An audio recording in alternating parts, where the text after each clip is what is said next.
শহীদ রাষ্ট্রপতি জিয়াউর রহমানের শাহাদাত বার্ষিকী উপলক্ষে আমরা ওনার জন্য আজকে আল্লাহর দরবারে দোয়া চাইব। আমরা আজকের এই দিনটিকে উপলক্ষ করে শুধু শহীদ রাষ্ট্রপতি জিয়াউর রহমানই নয়, শহীদ রাষ্ট্রপতি জিয়াউর রহমান যেমন বাংলাদেশে বহুদলীয় গণতন্ত্র প্রতিষ্ঠিত করেছিলেন, ঠিক একইভাবে পরবর্তীতে বিভিন্ন সময় বিভিন্ন ষড়যন্ত্রের কারণে বাংলাদেশের গণতন্ত্রের গতিকে প্রতিরোধ করা হয়েছে। গণতন্ত্র প্রতিষ্ঠা করতে গিয়ে মানুষের অধিকার, রাজনৈতিক অধিকার, মানুষের কথা বলার অধিকার প্রতিষ্ঠিত করতে গিয়ে বাংলাদেশ জাতীয়তাবাদী দল বিএনপি এবং এর বাইরেও বহু রাজনৈতিক দলের নেতাকর্মী, এমনকি সমাজের বিভিন্ন শ্রেণী পেশার মানুষ শহীদ হয়েছেন, আত্মহুতি দিয়েছেন। বহু হাজারো লক্ষ মানুষ বিভিন্নভাবে ক্ষতিগ্রস্ত হয়েছেন, পঙ্গুত্ব বরণ করেছেন। বিশেষ করে বেশি দিন আগের ঘটনা, 1 বছরও হয়নি, বেশি দিন আগের ঘটনা নয়। আমরা যদি জুলাই আগস্ট মাসের সেই আন্দোলনের দিনগুলোর কথা মনে করি, তাহলে আমরা দেখতে পাবো কি হারে সেই পলাতক স্বৈরাচার, সেই স্বৈরাচার ক্ষমতাকে ধরে রাখার জন্য কি হারে মানুষকে হত্যা করেছে, কি হারে বহু মানুষের সারা জীবনের দৃষ্টি কেড়ে নিয়েছে, কিভাবে বহু হাজারো মানুষ কিভাবে ক্ষতিগ্রস্ত হয়েছে, শারীরিকভাবে পঙ্গুত্ব বরণ করেছে। জাতিসংঘের হিসাব মোতাবেক 66 জন শিশুকে হত্যা করেছিল তারা। প্রিয় উপস্থিতিবৃন্দ, উপস্থিত সম্মানিত ওলামা মাশায়েখবৃন্দ, একটু পরে আমরা দোয়ার জন্য আল্লাহর দরবারে হাত তুলব।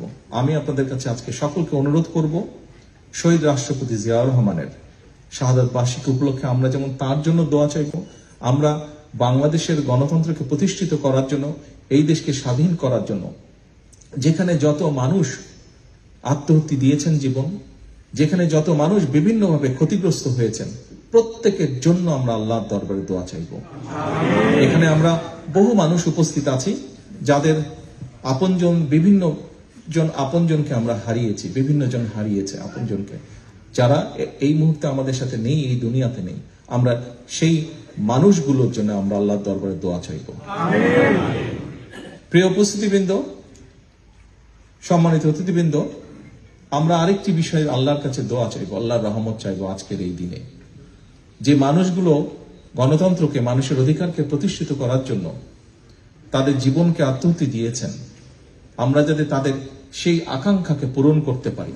আমরা যারা বেঁচে আছি, আমরা আগামী দিনে যাতে বাংলাদেশের মানুষের প্রত্যাশিত যে বাংলাদেশ, সেই বাংলাদেশকে যাতে আমরা গড়ে তুলতে পারি।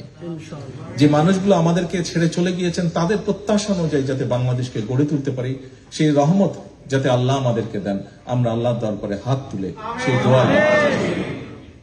আবারও আমি সকলকে এখানে উপস্থিত হওয়ার জন্য, শহীদ রাষ্ট্রপতি জিয়াউর রহমানকে তার সন্তান হিসেবে আজকে এখানে উপস্থিত হয়ে তার সন্তান হিসেবে আপনাদের সকলকে ধন্যবাদ জানাতে চাই, তার জন্য দোয়া করার জন্য।